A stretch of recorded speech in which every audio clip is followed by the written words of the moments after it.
Welcome to Witch Yes, a podcast for casual conjurings, witches in training, and folks looking to impress their witchy aunts that live alone in New York. I'm Alicia Herder. And I'm Terra Keck. On today's episode, what is a witch, witches in the news, and a spell for courage to get you through the most trying of times.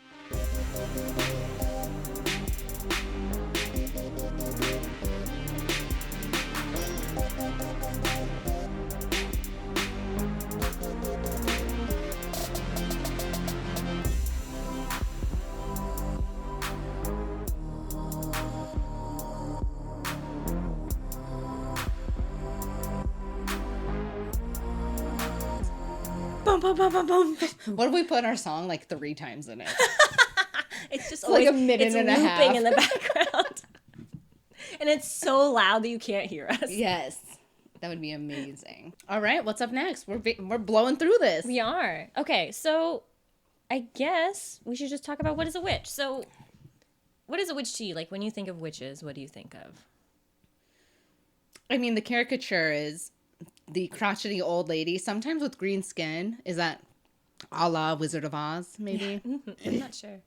Pointy hat, cackle, probably putting some hex on some poor girl who's from Kansas with like a really cute dog.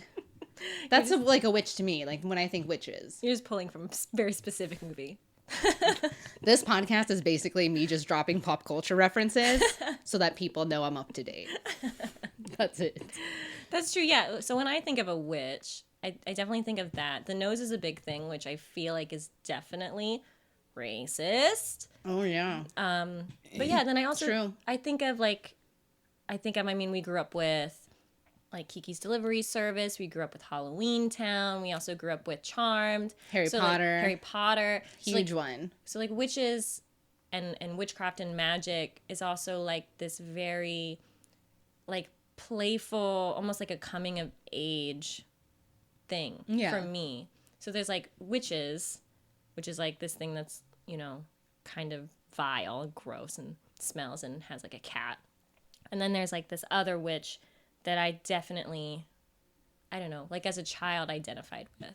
Like Sabrina the Teenage Witch. Like Sabrina the Teenage Witch. With the cool cat. Which I can't with Salem. Who's just so, he's a canon bisexual angry man in a cat body. Fucking cocky. We'll get to Salem specifically in our Familiars episode. Yes. 100%.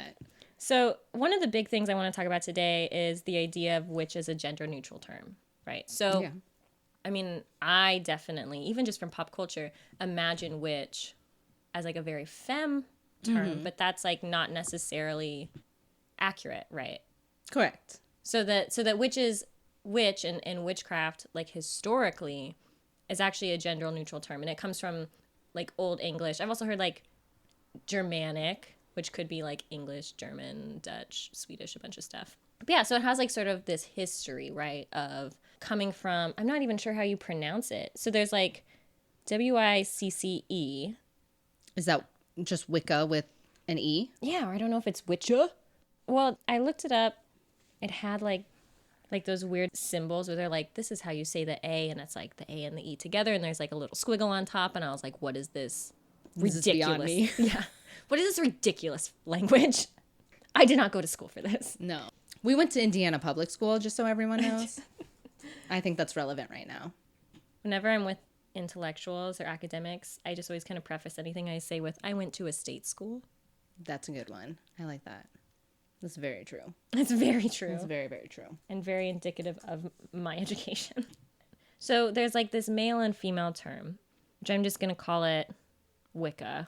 Mm-hmm. And we can get tweets about it later, and that's okay. And you know, y'all have to forgive us because we're also sort of new at this. We're learning with you. That was something that we thought was really important, is that we're on this journey with you, and we thought it would be fun if you guys came along. And so that's a vulnerability for us. Yeah, we're witches in training, and you're witches in training, and people in training make mistakes and tweet at us angrily, and we will correct. Don't at me. We will course correct. Do not at me. So there's the Wicca Wicca, and there's the Wicce. The Wicca was like this masculine term, and then with the E was a feminine term. And then in the Middle Ages, it shifted to Wicche, which became like a common variant for either. Mm-hmm. Like a contemporary parallel would be like the pronoun they. Yeah, that makes sense. Witches are trans inclusive. There you go. Have you ever Welcome to the club. Welcome. So which yes. Which yes. I guess, why do we think of it as so feminine versus masculine? I don't know, probably pop culture. Pop culture. Well, looking at least at the Salem witch trial, it's all about older women, some older women who had land, who had like a little bit of money, some older women who were homeless, and about portraying them as an other. So maybe that's why witchcraft gravitates more towards a feminine energy. Yeah. It's just because there's been these women of power that no one knew what to do with in the past. And thus they were in the community, but not part of the community. So they were seen as this other entity within themselves. Yeah. Something to be feared because they couldn't be placed easily, especially in American Puritan mind. Yeah, definitely. And like, I mean, 2 out of 3 of the people that were tried for witchcraft or other sort of like spiritual shortcomings were women. Mm-hmm. And so sometimes that's used as like, well, out of every 3 was a man, but like every 2 out of 3, that's over half, was a woman. And yeah, and something that you hit on is that the othering, using the spiritual shortcoming of witchcraft, was used as a way, almost as like a cultural cleansing, like a community cleansing, like undesirables, people of different races, people of different spiritual beliefs, ageism, sexism, were all sort of like used as a way to cleanse your community of these undesirable people.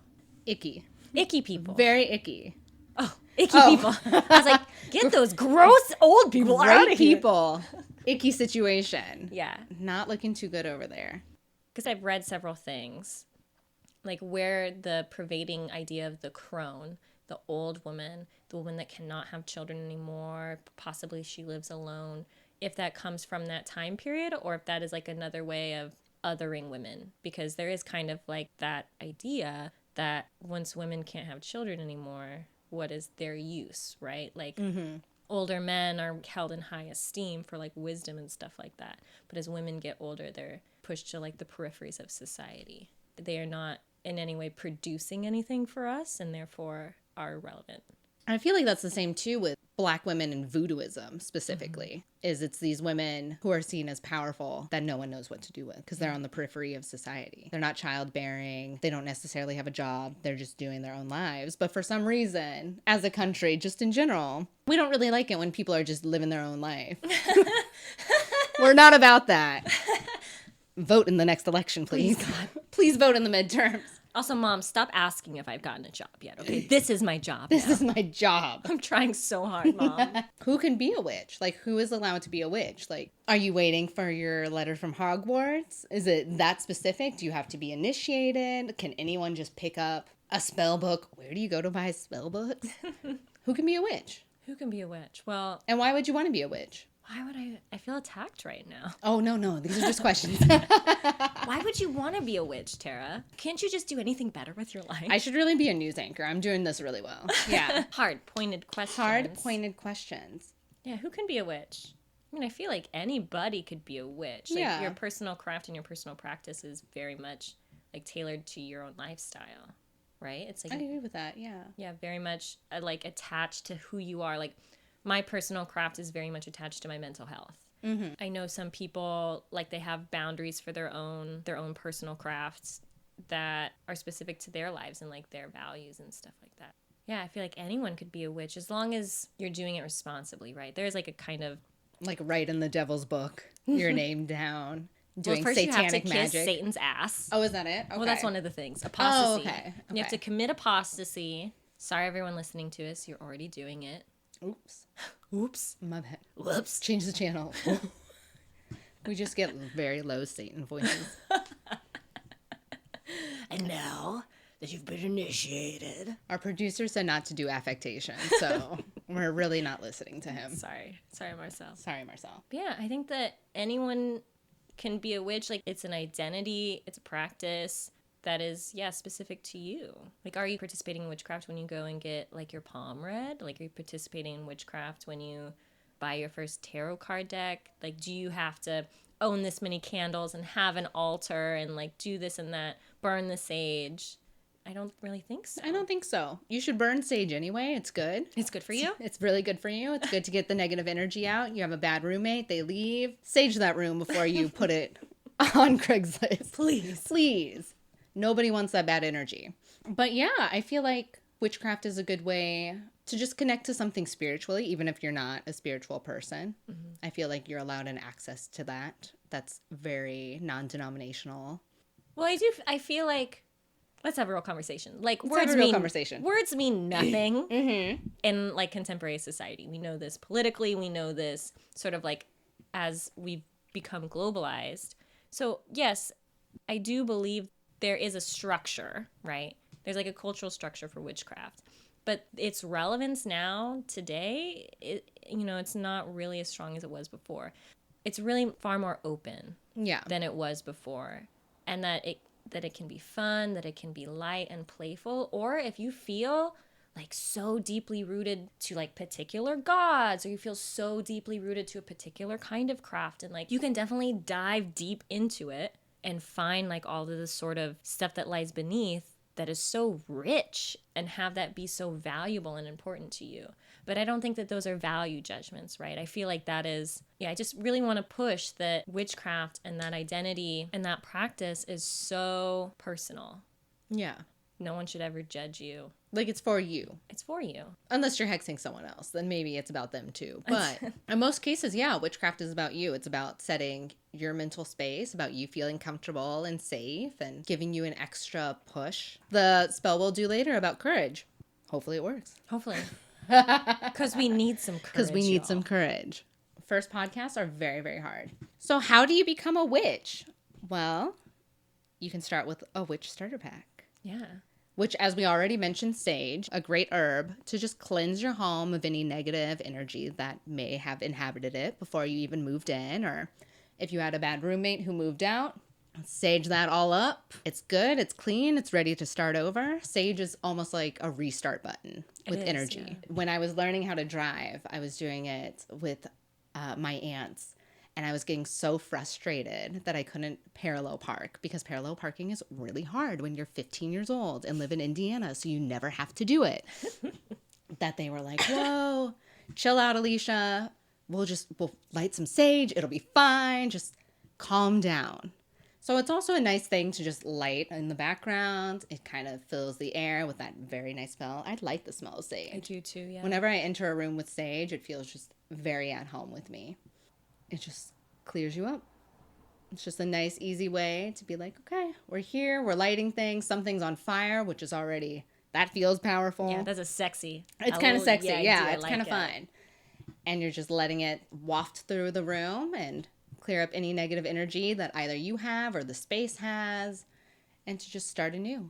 Yeah. Something that I want to hit on really quick is smudging. Something that I came across a lot when I was researching for this episode is that there's this thing called smudging, and people will often appropriate the term smudging, but actually smudging and using as it's like smoke cleansing is a very specific kind of smoke cleansing used by native peoples. And so if you sort of run across, and it's similar in that they're using sort of bundles of herbs and lighting them to create some sort of like change, so spiritual change around you and in that space, that is a very specific kind of vocabulary for a very specific people in a very specific situation. Because I was using the term before, and then I was told, like, you need to stop. You stupid white girl. You need to stop right now. So I'm just going to put that out there. Course correct. Save you some tears and some embarrassment at the IHOP. How do you smudge? Is it with sage or is it with something else? I'm not 100% sure. I sort of like put it down. It's like that's not what my heritage is. But that sage, the idea is that, and you can also pair it with other herbs, is that you light the bundle and you blow out any flames so that it's smoldering. And then you kind of wave it around either your body or around the space, and using that to purify any energy or spirits that are in that space so that you're left with a clean slate. Very nice. But only do it if it's in your heritage. And also don't do it around pets. Like if this is the room that you're going to keep your parakeet in, like maybe don't light the sage in that room, mama. Or take your parakeet to a different room while you're lighting the sage. Or open a window. Let's not asphyxiate animals here. That's not what we're condoning. It's not our type of witchcraft. Take care of the things that you love. So definitely get some sage and some cleansing material. For crystals, something that was told to me is getting a basic chakra healing set. And that you can go to pretty much any metaphysical store. It's probably an easy Google search way, too, for that one. Yeah. If you want to order them online because you're lazy and tired and it's late. Or just a millennial and everything's very convenient and can be at your doorstep in 2 days. Like, Amazon, please endorse us. No. But if you do, I'll leave my contact number at the end. At least. But yeah, so crystals, you know, everyone kind of has like their own, again, like their own practice and the things that are useful to them. But that crystals are often something that's easily charged and easily used in everyday spiritual practice. And that if really this is something is if you only have money for one crystal because you're 14 and you have an allowance, is that you need to get like a clear quartz. Because it's basically a really good all-purpose crystal. And it's really good for cleansing. How do you charge your crystal? How do you charge your crystal? I've heard a couple different things. Okay. Is that you can like leave it in the moonlight, which feels really romantic. I like that one. I like That's that nice. one. Does it matter what kind of moonlight or any moonlight will do? I mean, full's probably the most energy is what I'm assuming. Yeah, that feels like I'd probably seen that in a movie. Yeah.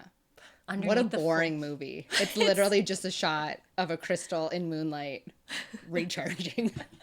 That's the whole movie. It's the whole Then the moon goes down and then it's done. But so that like I've heard of people leaving it in moonlight. I've heard of people like keeping it around flame. I think it's in, you know, specific to the kind of energy you want to infuse that crystal with. I've heard people sleeping with it and holding on to it to charge it with their own energy. Oh, that's cute. But yeah, if nothing else, get yourself some clear quartz to cleanse you and keep you grounded. Alicia, you're the clear quartz of my life. Oh my God. You're the clear quartz of my life. Which is probably why we were messes when we were apart. But we're back together now, so it's great. We are best friends forever. Aw, BFFs. BFFs. So we're going to talk about crystals in a later episode. We'll get into the nitty-gritty of what crystals do what and how long they should stay in your pocket for or where you should put them. Yeah. The feng shui of crystals, maybe. Perhaps. Perhaps. I have this, so definitely in that episode, we're going to do a bit where we pair crystals with BFFs from college. And I've already chosen Moonstone to be this girl I met at a house party named Lauren who would not shut up. That sounds like a Lauren thing to do. It was such a Lauren thing to do. For all the Laurens out there, we're starting our base of fans, so we're not trying to offend anyone. But basically, she would not stop talking about her Benoit balls and how she That's crazy. About how she would bury her own menstrual blood. And I was like, I'm drunk and 20, and you need to stop. It's like, man, for Christmas, all I want is a vibrator, and you have Benoit balls. It's like she was like the egg that you stick up your vagina. And I was like, this is too intimate of a conversation. The shock value of undergraduate school. Let awful. me tell you. Again, in Indiana. In Indiana. She was like, here's another woman. She loves to talk about vaginas, which is true. Yeah. But yeah, so get a crystal. We're very in tune with our bodies here. Get a crystal. Get a quartz. Crystal. Get a quartz crystal. Baby's first crystal. Baby's first crystal set. Yeah. That's such a good idea. We'll market that. Don't steal it. Don't steal Amazon. They're listening now. My phone's probably just recording the whole thing. The government wants it. So the next thing is candles. I love candles. Do you? I really love candles. Tell me about candles, Alicia. Oh, man. What do you love about them? They smell so good. And I smell so bad. I smell so... It, like, covers everything up. They're amazing. No, but I love candles. We went to a great shop in Manhattan the other day called Enchantments, and they have all sorts of candles. Candles that help for academic wisdom, candles that help your love life, candles that help your sex life if you need like an extra push or something. And it's great that so many can just set the mood. They're able to just give a more romantic, enticing atmosphere, whether you're with someone else or you're completely by yourself. It just feels more intimate. It feels more grounding and more connected. And candles are a great way to light something. You can even forget about them. Please blow out your candles before you leave your house, though. Oh my God, please. We do not want any house fires. Also, if you are underage, please ask permission. to light a candle before lighting one, because we also do not need any letters from mothers. Because our mothers are terrifying. That's enough to deal with. Don't at me, Mom. Don't at me, Mom. But they're a great way to just center and ground, and very useful and important in most witchcraft rituals. Yeah, definitely. I definitely think that they set intention. And Yeah. that, like, so colors of candles is something that we're going to talk about later. But that the idea is that colors have these cultural associations that are different from culture to culture. And that at some point we kind of have to, like, set that down and set that apart from this practice. But I sort of put together, like, a little candles that I bought for my first. Ooh. And I don't know if I could tell you. I think you could tell us. Tell Can us. I? Yeah. Is this a safe space? Of course. Oh, okay. We put the salt around that said no witches. It's just... Oh, wait. That doesn't work. No witches. What is it in Hocus Pocus? Was that it? You do the salt in a circle and Oh, yeah. you're safe from... Oh, I think it's from, like, the devil's forces. So we're not ready working with to the invite devil. Satan into my bed, though, okay? Mostly that means we're just looking for jobs in New York, so Also, I'm very alone. it's okay. Okay, so... And if you're at any metaphysical store, like, most of them are labeled with intention.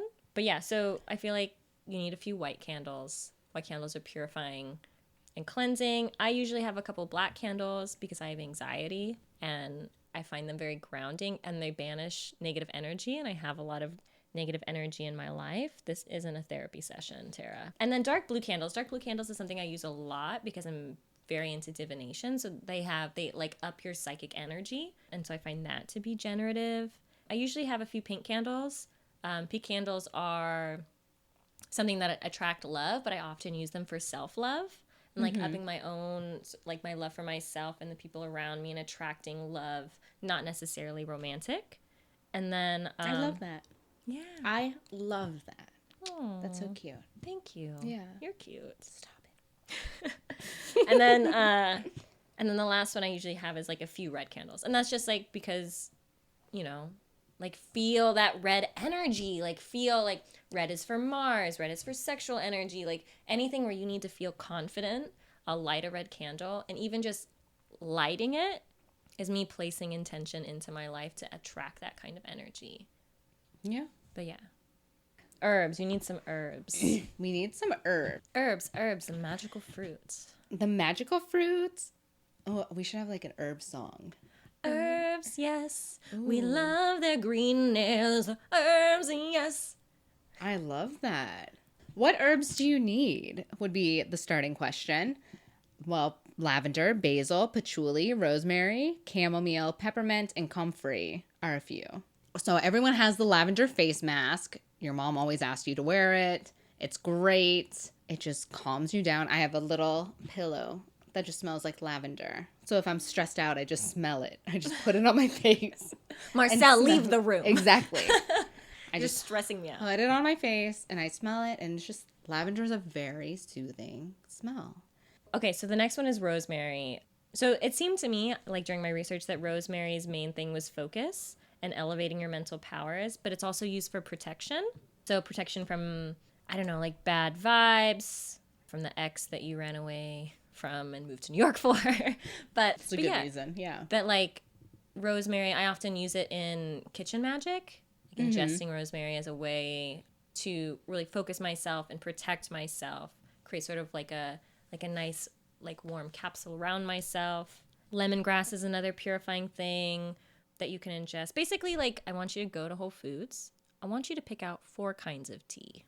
All of those teas are magical. Get the cheapest ones because we're on a budget. Ones. We are on a budget. Get the tea. You make the tea, and then you whisper into it. We'll get to tea leaves later. Let's not worry about that now. The Grim might be in it. We're not ready for it. Like, it's not worth it. And you whisper into the tea, fix me, please. And then you drink it, and then you're magical now. Yeah. That's what it is. Keep the tea leaves. So basically, I want a whole counter of unwashed mugs. Unwashed mugs. Because we will get to that in a later episode. Okay. And then I think the last thing is the grimoire. You seem to love the grimoire. I feel love like the grimoire. you should talk about the grimoire. So, grimoires, I hope that's how you're saying it. Grimoire. Grimoire. Grim. Where? So grimoires are collections, books, usually collections of spells and incantations, of like useful spells and stuff like that. They're like a collection of useful spells. And sometimes you can buy grimoires. They're like sort of already pre-put together spell books, if that's what you're into.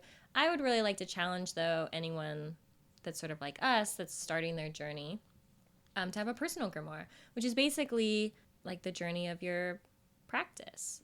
And that I think that journaling and putting down on paper what you feel like is working, what you feel connected to, is actually really generative.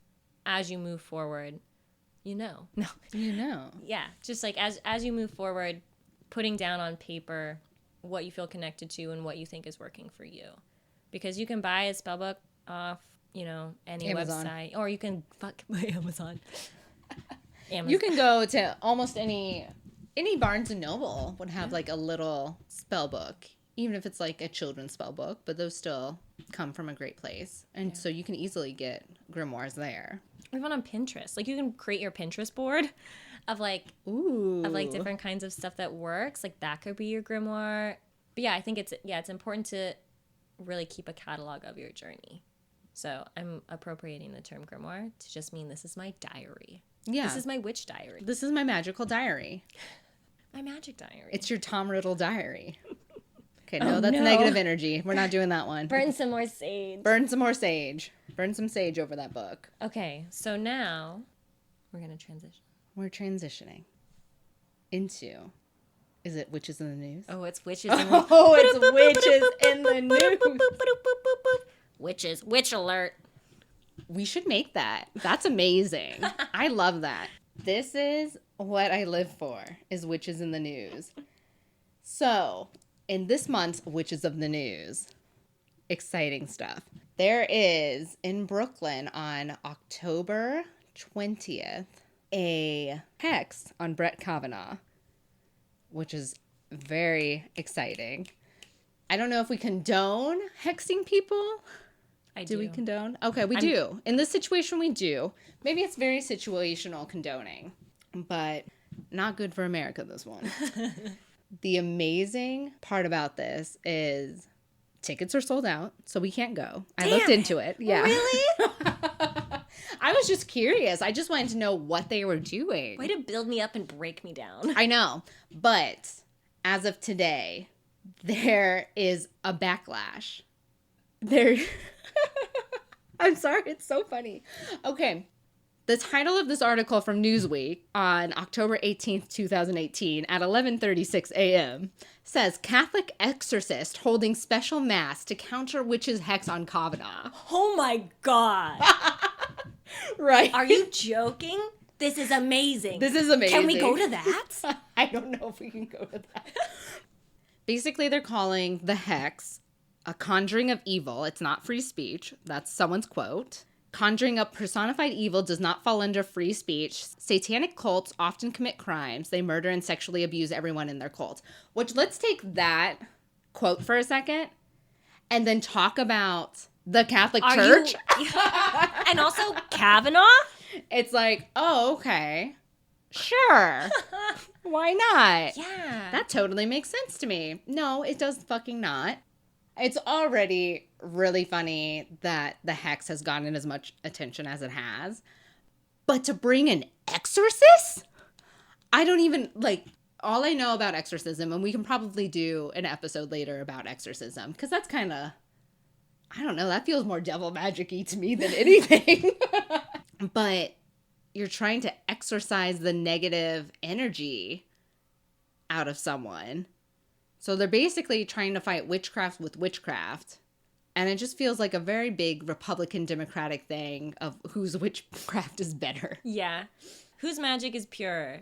Obviously the Republicans. That's what they think.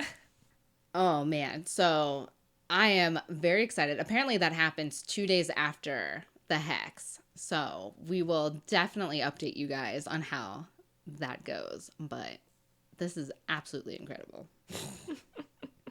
And I guess in retaliation to the exorcism, is going to do a second hex. Yes, a second hex. Double hexes. on November 3rd. So we might be looking at hexes and exorcisms throughout the rest of the year. I love this. We don't know. It could happen. Can we RSVP to the second one? That one. We should feels actually more look powerful. into RSVPing to the second one. Like, this was just released today. So We can all go together. If you're afraid of going alone, we will go to the hex with you. come with us. Yeah. Just DM me. Don't DM me. Don't at me. Don't at me. And other witches in the news, Azealia Banks and Lana Del Rey. Woo! Yes. Ooh, crazy. Which I feel like they are both witches in their own right.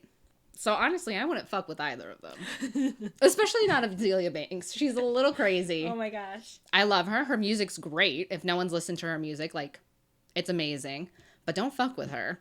Essentially, Lana Del Rey tweeted about the Kanye West antics. And I love hate Kanye West, meaning I love him, but he is canceled. And I understand that we have moved on as a country. And it makes me very sad. But he did do it to himself.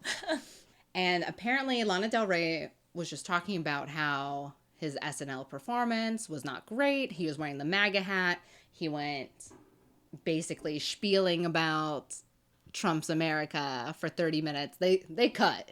They were done with the show. He's still going. And then, of course, he had the meeting with the president a few weeks ago. So Azealia Banks did not like that, which, to be fair, she did not like the white woman position of it, of being like, okay, this black man has something to say, white woman shutting him down. Fair. This happens way too often. White women are a little too self-righteous these days. / forever. We don't even need to say these days. It's an unfortunate reality of our country. Banks reportedly tweeted, "Don't use Kanye for your own vapid attempts to seem politically aware when there is so much more bootleg witchcraft you could be doing to try and take down 45. Kanye is not your enemy or the enemy. In fact, your selective outrage makes you the enemy. You're exactly the kind of thought police Kanye is fighting against." All right. And then this escalates. It does. I love it. To Lana saying, "Banks, you could have been the greatest female rapper alive, but you blew it. Don't take it out on the only person who had your back." Damn, it got even worse than what I thought. It got worse? It did. This is great. Essentially, this feud is out of control. Banks also says, "First we need to call the surgeon who did her pointy Michael Jackson nose and ask for some Kybella for those chicken patties. Next, we need her to head over to Instagram and invest in some @FlatTummyCo lollipops and a $20 waist trainer." Oh my God. And Lana says, "I'll send you my surgeon's number and a good psychiatrist I know in LA. Your psych meds aren't working." Amazing. Well, Banks is definitely a witch not to be fucked with. She said, "You know the big bad witch is smarter than that. When her house mysteriously goes up in flames while she is asleep inside, I want to see as many #Azealia Voodoo hashtags as possible." That was the tweet. I'm gonna fucking burn down your house. Exactly. I'm going to burn down your house, Lana. With my dark magic. With my dark magic. And also, apparently she was quoted earlier saying, "Real witches do real things," like in a video posted 2 years ago depicting the inside of the closet where she purported to have sacrificing chickens over the course of 3 years of brujeria. Holy. Wait, so where is this? Sorry, let's just cite this article really quick. Yes, thank you. I believe this is W Magazine. Oh my God. Amazing. I'm so here. Honestly, I'm so here for Azealia to summon the devil Against Lana Del Rey. against Lana Del Rey, and Lana Del Rey to beat the shit out of the devil. It would be an amazing witch fight. That's what I want. That would be cool. I want them to hex each other. I mean, yes. Yes. I need this to elevate witch discourse in the news. Yeah, witches shouldn't fuck with other witches, essentially. Don't do it. Please don't mess with us, Banks. Please. Oh, she would take us down. We'd be dead. We'd be dead. If we're not already dead, she knows. We'd be with her chickens. We'd be in the fucking backyard. Like, we're done. She'd buy us out. We're going to be 27 in a couple weeks, so we might as well die anyway. Yikes, not a good age. Oof. Historically, not a good age. That's the bad age. But I think we'll be okay. Okay. But that's this October's, which is in the news. So since this is our first episode, we may be a few weeks more behind than would normally be. So in future episodes, we will be more current on witchy news, but we wanted to give you a taste of what witch news has in its future. And hopefully Azealia Banks and Lana Del Rey can just make up and get along fine as two powerful... Yes. That's what that threw me for a loop.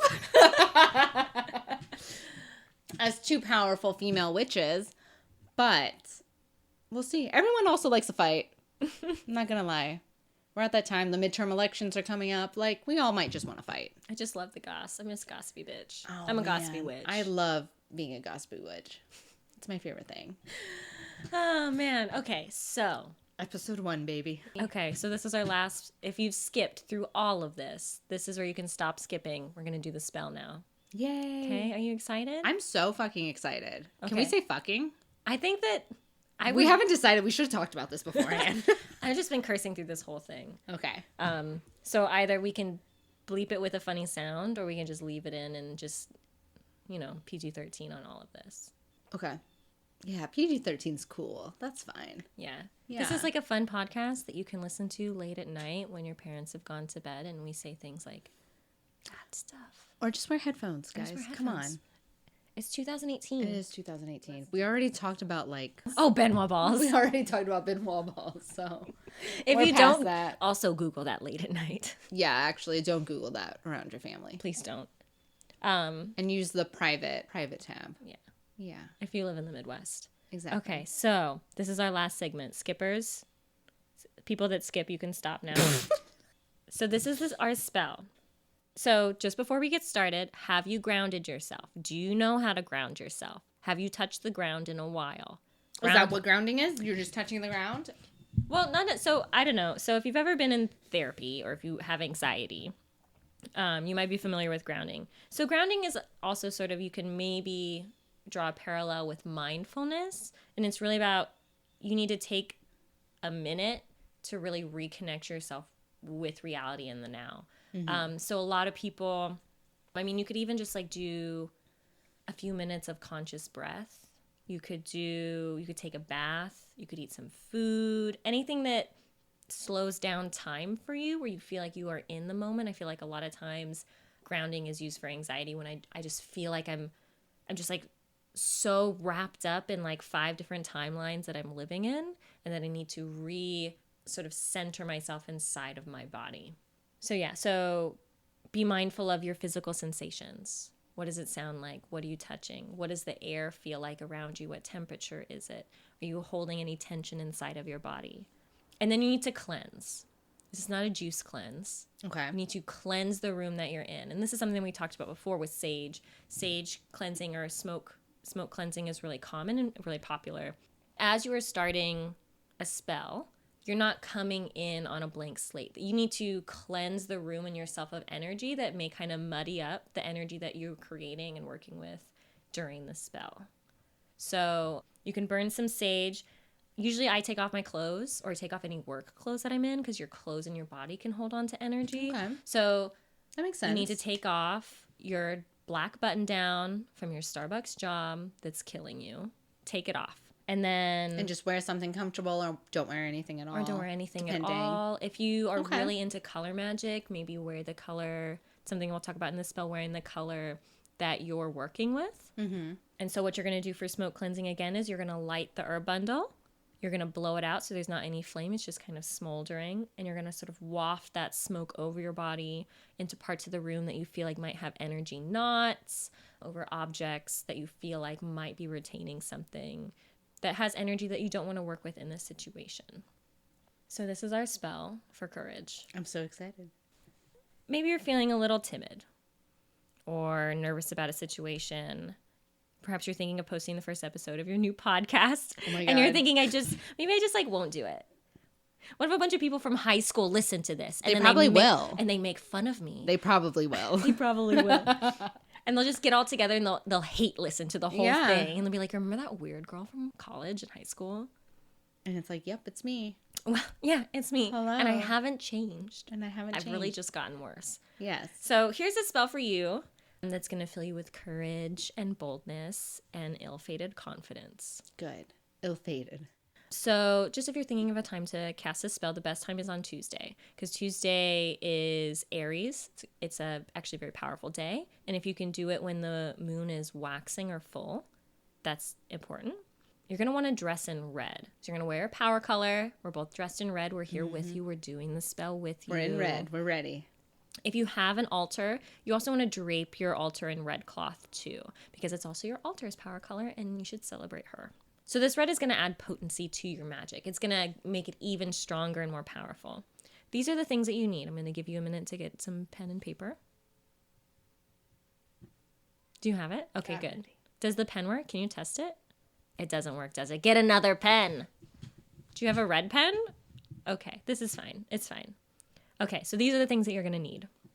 1 white altar candle. 1 red taper candle. There's a difference. What is a taper? I literally do not know. No, I think the taper ones, they're pointy on the top. Okay. Altar candle is like they're the thick ones. It's kind of cylinder-like, and the taper ones are the pointy ones. Okay. So white candle, red candle. Some sprigs of holly or honeysuckle. $10 says if you search metaphysical store, they're going to have it. An essential oil burner. So this one's going to have oil and flame. So just be careful if this is your first time doing this. Lavender essential oil. And then black pepper. Which... Like that you put on food? I don't know. I love think black so. pepper. I think so. Okay. If not, I hope so. I'm really sorry, everyone, because that's what I did. And it worked, so it's fine. Okay, so this is what you're gonna do. Okay, you ready? When the scent of lavender has filled your studio apartment, sprinkle some of that black pepper onto the essential oil burner. Okay? You're going to light the white candle. You're going to want to use a match. I learned this today. You don't want to use a lighter. You want to use a match. So you're going to light the white candle and you're going to kneel down in front of it. And now what I want you to do is I want you to focus on the flame of this candle and silently ask for courage to meet the challenges that you are facing. I want you to imagine yourself succeeding in all of these challenges, and then light the red candle. Now what you're going to do is you're going to stand up. You're going to stand up really tall, and you're going to raise your hands above your head like a fucking idiot. And you're going to say this aloud, okay? Strength and courage may I possess. Strength and courage may I possess. That what I fear, I may face. That what I fear, I may face. In winning through to the other side. In winning through to the other side. On to victory I will ride. On to victory I will rise? Ride, Alicia. Ride. You're going to ride. You're on a horse now. I didn't mention that. So you have to buy a horse. Okay. On to victory I will ride. And let it be done that it harm no one. And let it be done that it harm no one. What's up? The spell is cast. And now what you're going to do is you're going to go forward in your life with courage. You're going to apply to that job. You're going to text that motherfucker back. What you're going to do is from this moment on, you have set intention into your life that you are going to go forth with power and confidence that you 100% deserve to have. And I just want to give like a quick shout out. So this spell isn't mine. It's from Michael Johnstone from the Encyclopedia of Spells, which you can literally find a PDF online. Awesome. So just... I feel more powerful already. Good. Yeah. So yes, this has been Witch Yes. This is Witch Yes. This is it. And I'm Terra Keck. And I'm Alicia Herder. And thanks for listening, Mom. Thanks, Tammy. Thanks, Tammy. Thanks, Linda. Thanks, Linda. She's not listening. She's not. You know what? Maybe one day. Maybe one day.